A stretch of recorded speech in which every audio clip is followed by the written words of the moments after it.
살아계신 주님께서 우리와 함께 하시고 늘 우리의 길을 지도하시고 인도하실 것입니다. 주 하나님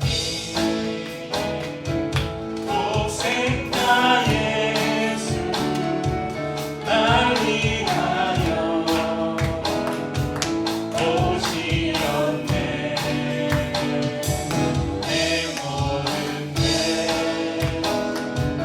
다 사하시고 죽음에서 부활하신 나의 구세주 살아계신 주 나의 참된 소망 걱정 근심 전혀 없네. 사랑해 주네 밝힘도 아니 내 모든 삶의 기쁨 늘 충만하네. 주 안에서 거듭난 생명 모으시는 주의 사랑 한 기쁨과 확신 가지고 예수님의 도우심을 믿으며 살리. 할렐루야. 그분은 살아계신 주 계신 주 나의 참된 소망 걱정 근심 전혀 없네. 사랑해 주네 밝힘도 아니 내 모든 삶의 기쁨 늘 충만하네. 그 언젠가 다시 만날 때까지 주 위에 싸우십시다. 주를 위해 싸우리라. 승리의 길 멀고 험해도 주님께서 나의 앞길 지켜주시네.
축복합니다. 인류를 구원하기 위한 하나님의 구원 사역의 마지막 퍼즐, 그 마지막 퍼즐이 바로 예루살렘에 입성하신 지난주에 저희가 종려주의를 지켰는데 종려주의부터 일주일간의 그 행적이 바로 구원 사역의 마지막 퍼즐이었습니다. 예루살렘에 들어오신 예수님께서는 성전에 들어가셔서 성전에서 장사하고 물건을 파는 사람들의 상을 둘러엎으시고 또 맹인과 저는 사람들, 병든 자들을 고쳐주시고 또 당시에 이 유대 사회, 이스라엘 사회의 기득권층이었던 이 유대 종교 지도자들 그리고 정치 권력자들을 향해서 이 독사의 자식들아 하시면서 그들에 대한 하나님의 심판의 메시지를 선포하셨습니다. 그러니까 이런 예수님의 행적 때문에 막 예루살렘에 소동이 일어나고 막 난리가 나고 수많은 사람들이 예수님을 따르는 거예요. 그러면 위협을 느끼는 사람들이 누구였을까요? 네, 당시에 그 유대 권력자들이에요. 기득권층들. 어떤 한 청년이 33살밖에 안 되는 한 청년이 예루살렘에 왔는데 모든 사람들이 막 그를 추앙하면서 하는데 또 그 사람은 우리를 가리켜서 저 독사의 자식들 하나님의 심판받을 자들이라고 하니까 얼마나 그 불편했겠어요. 그래서 바리새인들, 당시에 이 기득권층이었던 바리새인들, 사두개인들, 서기관들, 헤롯 당원들, 이 사람들은 어떻게 해서든지 예수님을 올무에 묶어서 올무에 걸리게 해서 예수님을 어떻게 제거하려는 그런, 그래서 호시탐탐 그 기회를 노리고 있었습니다. 그 중 하나가 오늘 본문에 나오는 부활 논쟁이에요. 여러 가지 예수님에게 이렇게 한마디로 시비를 거는 거예요. 하나 율법이나 이런 거 하나 딱 걸리는 게 나오면 아마 이제 그걸 잡아 죽일 요량으로 여러 가지를 가지고 이제 한마디로 말장난을 걸어오는 것이죠. 그 중에서 뭔가 말 실수라도 하나 하면 그걸 꼬투리 잡아서 예수님을 제거하려는 의도를 가지고. 오늘 이 사두개파들이 예수님에게 그렇게 이야기해요. 오늘 본문이 이렇게 시작하잖아요. 부활이 없다 하는 사두개인들이. 이 본문에 등장하는 사두개인들이 누구인가? 당시 유대 사회에 가장 큰 영향을 미치는 두 학파가 있었는데 저희가 바리새인 많이 들어보셨죠? 바리새파가 있었고 또 하나가 이 사두개파가 있었습니다. 당시 유대 사회를 거의 장악하고 있는 굉장히 중요한 두 학파인데 이 사두개파는 특별히 제사장 사독의 후예임을 스스로 자청하면서 이 예루살렘의 제사장과 귀족 그리고 평민 귀족들이 이렇게 결속된 정치적 그리고 종교적인 결사체였습니다. 이들은 유대 정치 세력, 정치 권력을 독점하고 또 모세오경, 창세기, 출애굽기, 레위기, 민수기, 신명기, 모세가 기록한 모세오경만이 하나님의 말씀, 경전이다. 그렇게 모세오경만을 인정을 했습니다. 그러니까 모세오경만을 인정하다 보니까 부활을 부정했고요. 또 조상들의 유전, 그러니까 입으로 전해져 내려오는 구전 율법들은 모두 부정을 했습니다. 모세오경만을 인정했기 때문에 모세오경에는 막 부활에 대한 이야기가 안 나오니까 부활을 인정하지 않았어요. 근데 반면 메시아가 오시면 하나님의 나라를, 다윗의 나라를 다시 이렇게 세울 것이다. 그런 기대를 가지고 있었던 바리새파와는 달리 이 사두개파는 현실 정치 권력과 결탁해서 세속적인 번영을 추구하는 현실주의자들이었습니다. 그러니까 이 지금 사두개인들이 예수님에게 부활에 대해서 지금 논쟁을 벌인 것은 두 가지 목적이 있는 거예요. 예수님과 이 바리새파를 한꺼번에 이 올무에 걸리게 하려는 그런 의도를 가지고 지금 질문을 했죠. 이 오늘 질문 나오는 내용이 우리 아이들이 보면 이게 무슨 말인가 할 텐데 이제 신명기 25장 5절 6절에 나오는 신명기에 나오는 계명을 가지고 지금 질문을 한 거예요. 신명기 25장 5절 6절에 이런 말씀이 있습니다. 형제들이 함께 사는데 그 중 하나가 죽고 아들이 없거든 그 죽은 자의 아내는 나가서 타인에게 시집가지 말 것이요 그의 남편의 형제가 그에게로 들어가서 그를 맞이하여 아내로 삼아 그의 남편의 형제된 음을 그에게 다 행할 것이요 그 여인이 낳은 첫 아들이 그 죽은 형제의 이름을 잊게 하여 그 이름이 이스라엘 중에서 끊어지지 않게 할 것이니라. 이것을 계대 결혼 또는 형수 취수혼 제도 이렇게 이야기합니다. 그러니까 집안에 장자가 있잖아요. 장자가 결혼을 했는데 아들이 없이 자식이 없이 죽은 거예요. 그러면 여자가 홀로 남잖아요. 아내가 홀로 남는데 이 아내는 다른 집안으로 시집을 가지 말고 그 형의 동생이 아직 결혼을 안 했으면 동생이 형수와 결혼을 하는 거예요. 그리고 아이를 낳으면 아들을 낳으면 그 아들은 죽은 형의 아들이 되는 거예요. 그러니까 그 아들이 누가 되겠어요? 그 집안의 장자가 되는 것이죠. 그러니까 왜 하나님께서 이런 계대 결혼 제도를 율법으로 말씀하셨는가? 이거 중요한 의미가 몇 가지 목적이 있는데요. 첫째는 각 지파들에게 땅을 나눠줬잖아요. 땅은 곧 기업이거든요. 이 기업을 보존하는 방법이었어요. 만약에 자식이 없이 장자가 끊어져 버리면 그 집안이 가지고 있던 땅은 하나님의 분기, 기업이었거든요. 그 땅이 소유가 없어져 버리잖아요. 그래서 각 지파에게 나눠준 자신들의 가문의 땅을 지키는 방법이었습니다. 또 하나는 아들이 없이 남편이 죽음으로 인해서 가문의 장자의 대가 끊어지지 않게 하는 가계 보존의 목적이 있었고요. 또 하나가 뭐냐면 당시 유대 사회에 여러분 대표적인 사회적 약자가 있었어요. 누구 한번 이야기해 보시겠어요? 고아, 과부, 그리고 아이들. 당시 유대 사회에서 법적인 보호를 전혀 받지 못했던 취약계층이 과부, 고아, 어린이. 그러니까 남편이 죽으면 이 과부, 미망인은 사회적으로 보호를 못 받는 거예요. 그래서 동생이 그 형수와 결혼을 해서 이 사람이 사회적 법적인 보호를 받을 수 있도록 해 주었다는 것입니다. 25절에 보면 우리 중에 이런 말이 있잖아요. 우리 중에 7형제가 있었는데, 그러니까 우리 중에 이 말은 지금 뭔가 이 유대 사회에 지금 전해 내려오는 이야기를 지금 하고 있는 거예요. 실제 유대 외경, 그러니까 정경이 아니고 우리가 보는 성경이 아니고 여러 가지 이제 성경 외에 기록된 외경들이라고 있는데 토피드서에 보면 7 남자와 결혼한 한 여자의 이야기가 나온다고 합니다. 그러니까 유대 사회에서는 이 이야기가 전해져 내려오고 있던 거예요. 이런 형제 관계는 아니었을지 몰라도 모세 율법을 따라서 가까운 친족이었을 가능성이 높습니다. 이 사두개파는 그들 안에 이렇게 전해져 내려오는 이야기를 지금 예수님께 하고 있는 것입니다. 한 여자가 결혼을 했어요. 그런데 자식이 없이 남편이 죽었어요. 그런데 이 남편에게는 동생이 6명이 더 있어요. 그래가지고 둘째하고 결혼했는데 둘째도 죽어버렸네요. 셋째하고 결혼했는데 셋째도 죽어버렸네. 그럼 이제 보통 옛날에 우리 사회에서는 아이고 저 남편 잡아먹는 것이기 막 이러면서 막 저주를 했잖아요. 아무튼 그런 일이 실제로 있었는지 모르겠지만 그런 일이 전해져 내려오고 있었어요. 그래서 7 형제와 이 여자가 다 결혼한 거예요. 그래서 이제 다 죽었어요. 그러면 나중에 부활을 했을 때 이 여자는 누구의 아내냐 이거예요. 7명과 다 결혼을 했는데. 그렇게 사두개인들이 예수님에게 질문을 합니다. 아마 이 사두개인들은 짐작해 볼 때 부활에 대해서 논쟁이 있을 때마다 지금 예수님하고 이 논쟁뿐만 아니라 그 외에도 다른 자리에서도 부활에 대해서 논쟁이 있을 때마다 아마 이 이야기를 꺼냈을 것 같아요. 그러면 솔직히 답할 게 없잖아요. 뭐라고 말해야 돼요? 천국에는 일처다부제, 일부 다처제가 아니고 일처다부제인가? 천국은 뭐 그렇게밖에 설명할 수가 없잖아요.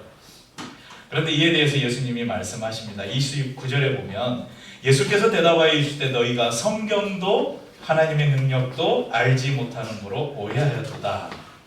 2가지를 지적하시죠. 너희가 성경을 알지 못했다. 그리고 하나님의 능력도 너희가 알지 못하는구나. 첫째, 성경을 잘못 이해하고 있다는 것입니다. 왜냐하면 성경 안에는 이미 부활의 증거가 차고 넘칩니다. 사두개인들은 모세오경 외에는 성경으로 인정하지 않는다 그랬잖아요. 그런데 모세오경에도 부활을 말씀하고 있어요. 그러면서 예수님이 32절에 이렇게 말씀합니다.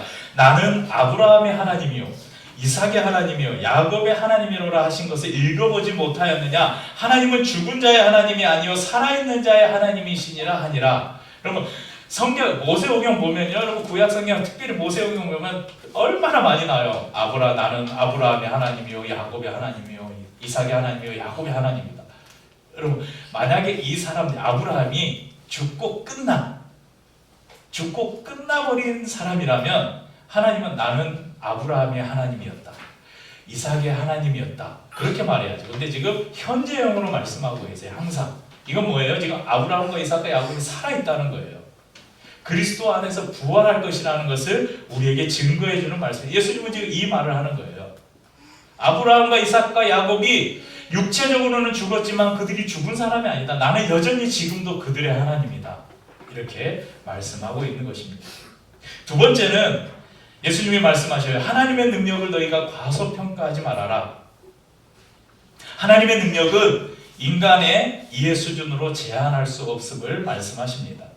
여러분, 우리가 부활한다는 것, 그리스도 안에서 우리가 다시 산다는 것이 지금 우리가 살고 있는 이 모습으로 그냥 이렇게 막 여드름 나고 여기 막 상처 나고 어디 막 그렇게 부활할까요? 모르겠어요. 안 죽어보고 다시 살아나 보지 않아서 저도 잘 모르는데, 근데 우리가 그걸 알아야 돼요. 부활은 옛날 우리가 살았던 삶으로 다시 그렇게 똑같이 태어나는 게 아니라 새로운 삶의 차원으로 들어가는 것입니다.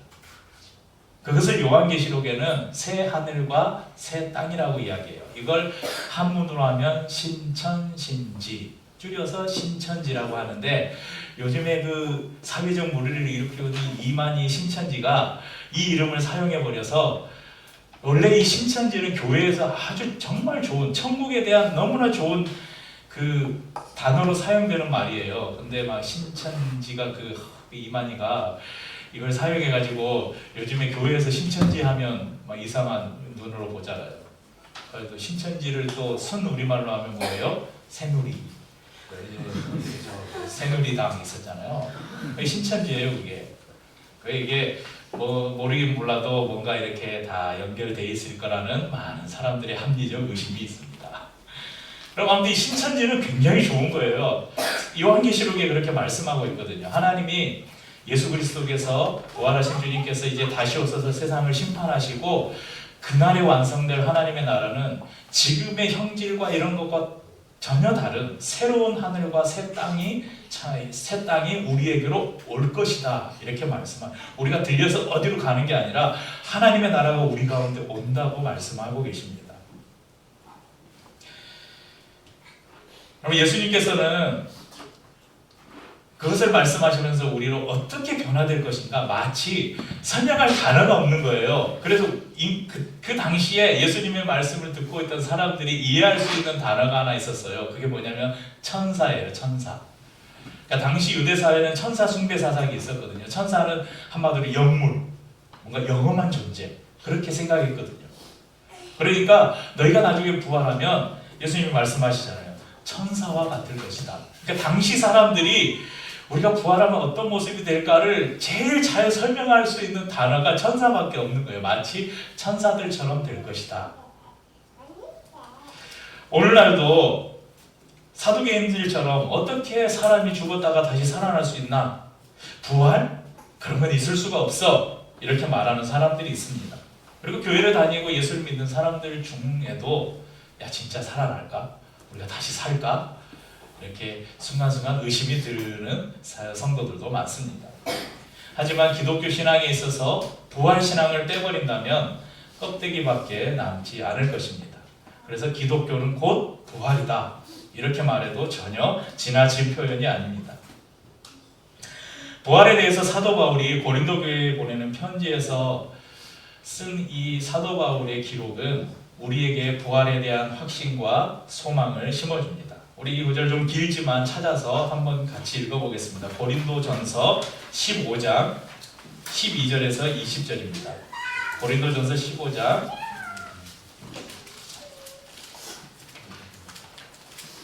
제가 가진 성경은 신약성경 282쪽에 있습니다. 282쪽 고린도전서 15장 12절에서 20절까지 우리 한 목소리로 천천히 이 말씀을 한번 읽어보겠습니다. 그리스도께서 죽은 자 가운데서 다시 살아나셨다 전파되었거늘 너희 중에서 어떤 사람들은 어찌하여 죽은 자 가운데서 부활이 없다 하느냐. 만일 죽은 자의 부활이 없으면 그리스도도 다시 살아나지 못하셨으리라. 그리스도께서 만일 다시 살아나지 못하셨으면 우리가 전파하는 것도 헛것이요 또 너희 믿음도 헛것이며 또 우리가 하나님의 거짓 증인으로 발견되리니 우리가 하나님이 그리스도를 다시 살리셨다고 증언하였습니다. 만일 죽은 자가 다시 살아나는 일이 없으면 하나님이 그리스도를 다시 살리지 아니하셨으리라. 만일 죽은 자가 다시 살아나는 일이 없으면 그리스도도 다시 살아나는 일이 없었을 터이요 그리스도께서 다시 살아나는 일이 없으면 너희 믿음도 헛되고 너희가 여전히 죄 가운데 있을 것이요 또한 그리스도 안에서 잠자는 자도 망하였으리니 만일 그리스도 안에서 우리가 바라는 것이 다만 이 세상의 삶뿐이면 모든 사람 가운데 우리가 더욱 불쌍한 자이리라. 그러나 이제 그리스도께서 죽은 자 가운데서 다시 살아나사 잠자는 자들의 첫 열매가 되셨도다. 아멘. 여러분, 부활이 없다면, 죽은 자가 다시 살아나는 것이 없다면 하나님이 그리스도를 다시 살리지 않았을 것이고 부활이 없었을 것이요 예수 그리스도의 부활이 없었다면 우리의 죄를 해결할 수 있는 방법이 없었고 우리는 여전히 죄 가운데 있었을 것이라고 말씀하고요. 그리스도께서 부활하셨기 때문에 그분이 부활하셔서 부활의 첫 열매가 되셨기 때문에 그리스도 안에 있는 너희도 반드시 부활할 것이다. 우리에게 가르쳐 주고 있는 것입니다. 국어사전에 보면 신비라는 단어를 이렇게 설명하고 있어요. 신비 한번 읽어보시겠어요? 일이나 현상 따위가 사람의 힘이나 지혜 또는 보통의 이론이나 상식으로는 도저히 이해할 수 없을 만큼 신기하고 묘함 또는 그런 일이나 일. 이 신비라는 단어의 정의예요. 그럼 우리가 살아가는 세상에는 이런 신비한 일이 너무 많아요. 그러니까 신비라는 단어를 만들었죠. 모든 일들을 우리가 다 이해하고 받아들일 수 있으면 이 단어는 생기지 않았을 거예요. 그런데 우리가 살아가는 세상에는 우리가 도무지 이해할 수 없는 인간의 이성으로 경험으로 판단으로 도저히 이해할 수 없는 많은 일들이 있어요. 그런데 하물며 인간이 살아가는 피조물이 살아가는 이 세상도 이런데 우리를 만드신 하나님 창조자의 세계 이 하나님의 영역에서 여러분 인간이 이해되는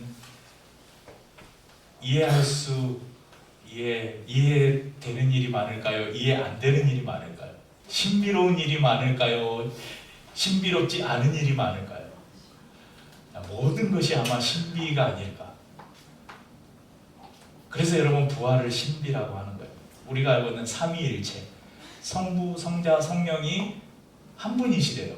그런데 이분들이 다 성부로, 성자로, 성령으로. 그러니까 우리 교회를 처음 다니신 분들, 우리 오늘 세례 받으시는 우리 박고모 성도님도 어떤 때는 하나님 아버지라고 그랬다가, 어떤 때는 예수님이라고 그랬다가, 어떤 때는 또 성령님이라고 그랬다가, 그러면 또 하나님이 세 분인가? 근데 또 성령이나 하나님은 한 분이래요. 이게 이제 삼위일체라는 건데, 트리니티라는 건데. 이걸 어떤 신학자도 명쾌하게 설명을 할 수가 없어요. 그래서 이걸 삼위일체도 신비라고 해요. 여러분 창조자의 생각을 어떻게 피조물이 알아요? 얼만큼만 알 수 있는 거예요? 인간의 이성으로 이해할 수 있는 만큼만 알 수 있는 거예요. 그래서 성경을 기록해 주신 거예요. 이 성경은 인간의 이성으로 이해할 수 있는 만큼만 하나님을 설명해 주신 거예요. 그것도 하나님이 설명해 주신 거를 우리가 이해하지 여기에 설명이 안 돼 있으면 모르는 거예요. 여러분 부활이 이런 것입니다. 그런데 성경은 분명히 이야기해요. 이 부활은 분명히 우리에게 일어날 일이라고 말씀합니다. 그 증거가 바로 예수 그리스도의 부활입니다. 그리고 이 부활을 우리가 간접적으로나마 경험할 수 있는 방법이 하나 있습니다. 그것이 바로 오늘 우리가 베풀 이 세례식입니다. 여러분 손이 채비나 손에 흙장난하다가 손에 흙이 묻어서 그럼 어떻게 하지? 집에 가서 화장실에 가서 씻지. 뭘로 씻어? 물로 씻지. 오늘 피곤해? 우리가 손이 더러우면 여러분 물로 손을 씻잖아요. 물은 더러운 것을 씻어내죠. 세례는 우리가 이 물로 세례를 베풀잖아요. 이 세례는 우리의 죄를 씻는다는 그리스도의 보혈로 우리의 죄를 씻는다는 의미가 상징이 첫째 하나 들어있고요. 또 하나는 제가 예전에 한두 번 말씀드린 것 같은데 제가 지금까지 살면서 물에 빠져서 죽을 고비를 2번 넘겼어요. 6살 때인가 7살인가 제가 학교를 안 다닐 때였는데 저수지에서 물속에 잠수한다고 들어갔다가 안 나와가지고 가족들이 다 저수지로 뛰어들어서 막 휘적거리다가 저희 형님 손에 제가 탁 걸려가지고 건져냈다는 그런 전설이 전해되어 내려오는데 그때 한 번 죽었다가 살아났고요. 또 한 번은 어제 그 철길 교각 밑에 그 하천 밑에 그 교각이 딱 있는 옆에는 굉장히 깊었어요. 주위에는 얇고 그래서 옆에 사이드에서 딱 교각 쪽으로 이렇게 헤엄을 쳐서 교각 옆으로 이렇게 좀 나 있는 턱이 있잖아요. 거기에 딱 기다렸다가 또 소형에서 건너 왔다 갔다 하다가 그 교각 쪽으로 수영을 해서 가다가 아 이쯤 하면 턱이 있겠지 하고 발을 짚었는데 그 전에서 짚은 거에서 쑥 들어가는 거예요. 그때 갑자기 막 이성을 잃은 것 같아요. 그때 친구가 손을 잡아줬어요. 그래가지고 살아났어요. 근데 그게 뭐 몇 년 전, 몇십 년 전이잖아요. 근데 그 기억이 아직도 머릿속에 남아있어요. 그래서 저는 물에 빠져서 죽는 공포를 저는 생생하게 아직도 기억을 하고 있어요. 그럼 물에 빠지면 어떻게 돼요? 죽죠. 물고기는 물에서 나오면 죽지만 인간은 물에 빠지면 죽어요. 이제 오늘날은 우리 오늘은 유승희 가족은 저기 수원중앙침례교회가 침례교단이잖아요. 침례교단은 지금도 그래서 침례교라고 불러요. 지금도 세례를 베풀 때 침례라고 이야기합니다. 그러니까 원래는 침례였어요. 예수님도 요단강에서 세례를 받으셨잖아요. 요즘도 이제 일반 침례교단이 아닌 어느 또 많은 교회들이 세례를 베풀 때 어디 강이나 이런 데 가서 요즘에 베푸는 교회들도 있고요. 또 침례교단에 저기 제가 갔던 어디죠? 지구촌 교회 저기 필그림 수양관 가평에 있는 그런 수양관에 가면 그 침례를 베풀 수 있는 탕이 있어요. 그래서 신청을 하면 다른 데서도 이용을 할 수 있어요. 그러니까 목욕탕처럼 또 대부분의 이제 침례교단은 교회를 건축을 할 때 어느 정도 규모가 있는 교회는 여기 휘장을 딱 걷으면 뒤쪽에가 침례탕이 있어요. 이렇게 만들거든요. 근데 이제 이게 그렇게 침례를 하려면 다 옷 다 갈아입고 가운 입고 그렇게 하면 또 물 흐르고 막 그러니까 이제 좀 약식으로 간소화해서 물을 떠서 물을 이제 찍어서 세례를 베푸는 방식으로 그러니까 그 세례의 의미는 그대로 살리되 그 형식을 좀 간소한 그래서 조금 예전에 그런 이 세례의 의미를 조금 덜 실감해요. 저 우리 박구부 성도님 저기 강에 가서 완전 물속에 푹 잠겼다가 실제 세례를 베풀 때는 어떤 데는 이렇게 이제 딱 하면 이렇게 하고 뒤로 그냥 그대로 누워요. 누웠다가 물이 완전히 잠겼다 바로 들어요. 근데 어떤 때는 푹 잠갔다가 한참 있다가 그 저기 목사님들 저기 성지순례 가잖아요. 이제 성지순례를 말도 별로 안 좋은 말인데 이제 그래서 요단강에 직접 가서 세례식 같은 거 해요. 그러면 푹 나갔다가 한참 있다가 올려주고 그래요. 왜냐하면 그 공포를 경험해 보라고. 그러니까 물에 들어간다는 것은 뭐냐면요 죽는다는 거예요. 누가 죽어요? 옛사람. 사단의 지배를 받던 나의 옛 자아가 그리스도 안에서 죽고 다시 물에서 올라올 때 십자가에서 죽으신 예수님의 보혈의 공로로 내가 다시 살아난다. 이게 부활이잖아요. 부활이 뭐예요? 다시 사는 거잖아요. 이전에 내가 죽고 그리스도 안에서 다시 산다. 이게 세례예요.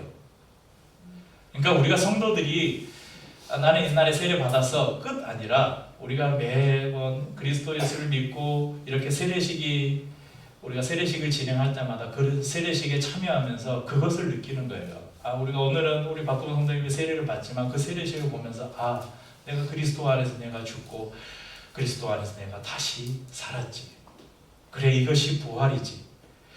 내가 이것은 간접으로 거울을 보는 것 같이 희미하게 경험하는 것이지만 고린도전서 13장 12절의 말씀처럼 우리가 지금은 거울로 보는 것 같이 희미하나 그때는 얼굴과 얼굴을 대하여 볼 것이요 지금은 내가 부분적으로 아나 그때는 주께서 나를 아신 것 같이 내가 온전히 알리라. 여러분 주님께서 다시 오셔서 완성된 하나님의 나라에 들어갈 때 우리는 이 부활의 신비를 온전히 경험하게 될 것입니다. 그래서 오늘 이 세례식을 통해서 특별히 부활주일에 우리 부활주일의 세례식을 또 진행할 수 있어서 너무 감사가 됩니다. 이 세례식을 통해서 예수 그리스도가 나의 구주심을 믿고 그 믿음을 성도들 앞에서 고백하는 우리 박근모 성도님이 하나님의 놀라운 복을 받는 그런 시간임과 동시에 이 예식에 함께하는 모든 성도들이 하나님이 이 세례식을 통해서 주시는 부활의 그 소망을 확신으로 얻는 그런 시간이 될 수 있기를 주의 이름으로 축복합니다. 우리 함께 찬양하고 오늘도 우리 축도로 예배를 마치겠습니다.